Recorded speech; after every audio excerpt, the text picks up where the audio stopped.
Nandito po tayo ngayon sa Wala kang mic. Tabuyok, Ordaneta City. Makikita po natin ang Alin lang makikita natin?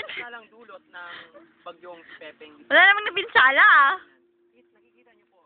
Ay, hindi ko nakikita. Naririnig ko lang. Po dito, meron po dating mansion dito. Mansion! Po sa bagyong Wow!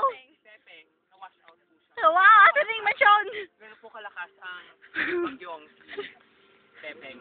Nakikita niyo po ang golden. Asan nakikita ko? Sige, turo natin. Yan po. Kulay pink po dati yan. Pero dahil po sa bagyo, naging kulay gray na po siya. Yan po kalakas ang bagyong Pepeng. Nandito po tayo ngayon sa may Isoy. Nakikita niyo po ang mga taong nagdadaanan. Turn back, cameraman. Okay. Nakikita niyo po yung mga yan. Hoy, balik ka dito. Hindi po tao mga yan. Dating palakap po yan. Pero dahil sa bagyong si Pepeng, nagsitao po. Nakikita niyo po ang dagat. Ito po. Kulay pink po dati yan. Pero dahil sa bagyong Undoy at Pepeng, naging kulay gray na siya. Napakasakit tingnan. Tingnan niyo ang bahay na yan. Yan. Yan ang bahay nila Russell Gabay. Pero dahil sa bagyong si Pepeng, tingnan niyo naman, lumipat ang bubong. Ano yung bubong niya? Automatic na, dikit po. Ganun po kagaling ang bagyong si Pepeng. Nakikita niyo po. Nakikita niyo po yan. Yan. Hindi po yan ang bahay nila Raymond. Hindi po ang bahay nila Raymond. Hindi po banda. Ayun po.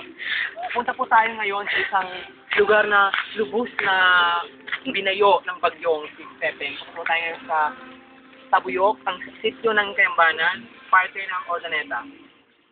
Ayun na. Nakikita. Play na. Play na. Nakikita niyo po ito. Malaki po ito dati. Ito pong lupang yan, lahar na po yan. Opo. At itong kasalang to, layer po yan dati.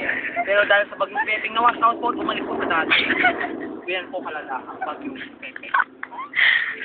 Nakapangnidumo. Nakikita niyo po doon po nakatayo ang SM Rosales.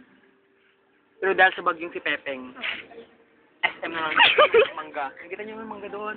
Hindi niyo nakikita kasi malayo. Ay na. Maraming dulot na mas bagay ang bagyong Pepe. Naguyat ito, kailangan natin pangalagaan ang ating kalikasan upang tayo'y maging ligtas. Kinabukasan. Maraming pong salamat. Ako po si Dodgers Rabbit na nag-uulat para sa punto for punto.